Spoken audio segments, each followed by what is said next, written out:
আয় আল্লাহ আজকে যেই ভাই আয় আল্লাহ বাচ্চাদের জন্য নাস্তার ব্যবস্থা করেছে প্রবাস থেকে মাওলাই করিম মোহাম্মদ আরিফ ভাইয়ের এই খেদমতকে কবুল আর মঞ্জুর করিয়া নাও। আসসালামু আলাইকুম ওয়া রাহমাতুল্লাহি ওয়া বারাকাতুহু। আজ 4 সেপ্টেম্বর রোজ বৃহস্পতিবার শমশাবাদ জামিয়া ইসলামিয়া কওমি মাদ্রাসায় দ্বিতীয় সাময়িক পরীক্ষার ফলাফল ঘোষণা করা হয় এবং ফলাফলের পরে সবাইকে মিষ্টি মুখ করানো হয়। মিষ্টির ব্যবস্থা করেছেন প্রবাস থেকে মোহাম্মদ আরিফ হোসেন। কিছুদিন পূর্বে আমরা একটি ভিডিও আপলোড করেছিলাম, সেখানে তিনি কমেন্ট করেছিলেন মোট ছাত্র কতজন আছে। আমরা তাকে জানাই 100+ অর্থাৎ 100 বেশি ছাত্র রয়েছে। সকল ছাত্র ছাত্রী নাস্তা করার জন্য কিছু হাদিয়া তিনি বিকাশের মাধ্যমে পাঠিয়ে দেন।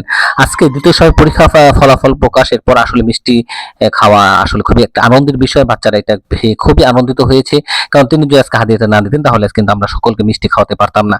আপনারা যারা আছেন দেশে ও বিদেশে প্রবাসী যেখান থেকে আছেন, আপনারাও মাঝে মধ্যে বাচ্চাদেরকে নাস্তা করাতে পারেন, হাদিয়া দিতে পারেন। এই জন্য আমাদের ইনবক্সে যোগাযোগ করবেন, আমার নাম্বারে যোগাযোগ করবেন।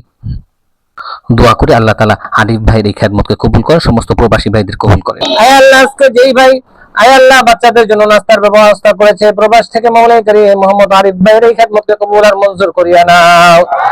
আয় আল্লাহ তার মা বাবাদের অন্ধকার কবরে শায়িত ময়মুরবি অন্ধকার কবরে শায়িত প্রত্যেকের কবরটাকে জান্নাতের বাগিচা বানায়া দাও।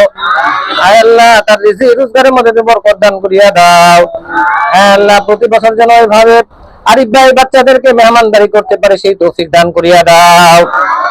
সুবহান রাব্বিকা রাব্বিল ইজ্জাতি আম্মা ইয়াসিফুন ওয়া সালামুন আলাল মুরসালিন আলহামদুলিল্লাহি রাব্বিল আলামিন।